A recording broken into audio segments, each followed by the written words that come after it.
ఇక బాగలింగంపల్లి సుందరయ్య విజ్ఞాన కేంద్రంలో తెలంగాణ యూనియన్ జర్నలిస్టులతో టీడీపీ ఎమ్మెల్సీ అభ్యర్థి ఎల్ రమణ సన్నాహక సమావేశం నిర్వహించారు.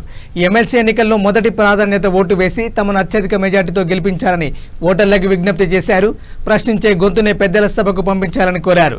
టీఆర్ఎస్ నిరుద్యోగులను మోసం చేసిందని, ఈ ఎన్నికల్లో కేసీఆర్కి తగిన బుద్ధి చెప్పాలని ఎల్ రమణ ఆరోపించారు.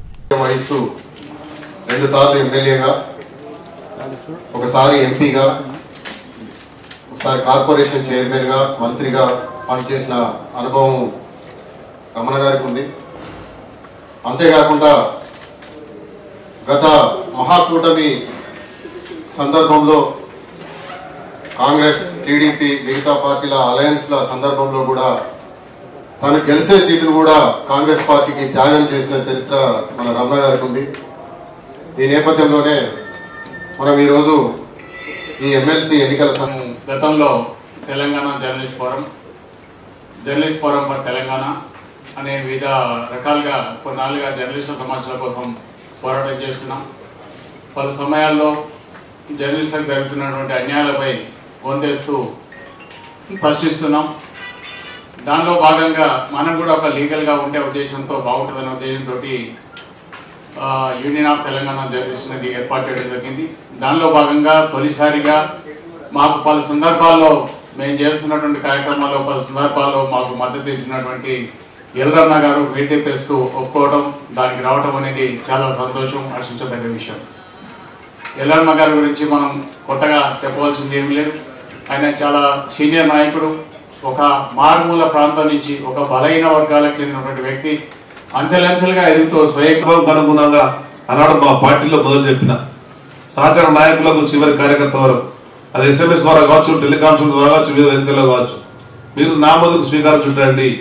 ప్రతి పట్టభద్రుడిని ఓటర్ నామోదు గమనండి. గతంలో కేవలం కొంతమందికే పరిమితమైనటువంటి ఈ పట్టభద్రుల ఓట్లు ఇది వాళ్ళకే పరిమితం కాదు. ఇందులో చదువుకున్నటువంటి విద్యావంతులైనటువంటి 1 నవంబర్ 17లోగా ఎవరైతే డిగ్రీ పాస్ అవుట్స్ ఉన్నారో ఆ విధంగా ఉండే అందరూ కూడా మనం ఇందులో తీసుకోవాలా.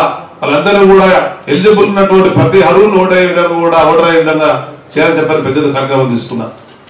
నేను అనుకుంటా ఈ భారతదేశంలో కానీ, ఉమ్మడి ఆంధ్రప్రదేశ్ లో కానీ, తెలంగాణలో కానీ నామల్గా చూసి నేను ఎవరు చూడలేదు.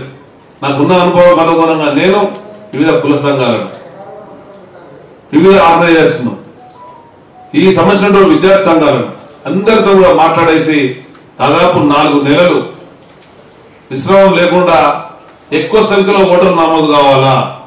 ఎప్పుడైతే ఓటర్లు ఎక్కువ సంఖ్యలో నమోదై వాళ్ళ అభిప్రాయానికి అనుగుణంగా నిర్ణయం జరుగుతుందో సరైన నాయకుడు రావడం జరుగుతుంది. కొంతమంది నమోదై కొన్ని ఓట్లతోనే ఫలితం వచ్చినట్టయితే అక్కడ ఉండే రాజకీయ పార్టీలే గాని, అక్కడ ఉండే నాయకులే గాని వాళ్ళ ప్రభావితం చేసి వాళ్ళ వైపు తీసుకునే పరిస్థితి వస్తుంది. కానీ అందరి ఆలోచనకు అనుగుణంగా ఎంపిక కావాలనుకున్నప్పుడు అందరి ఆమోదకమైనట్టు వ్యక్తించినట్టయితే తన గురుతరమైన బాధ్యతలు చాలా పెరుగుతాయి.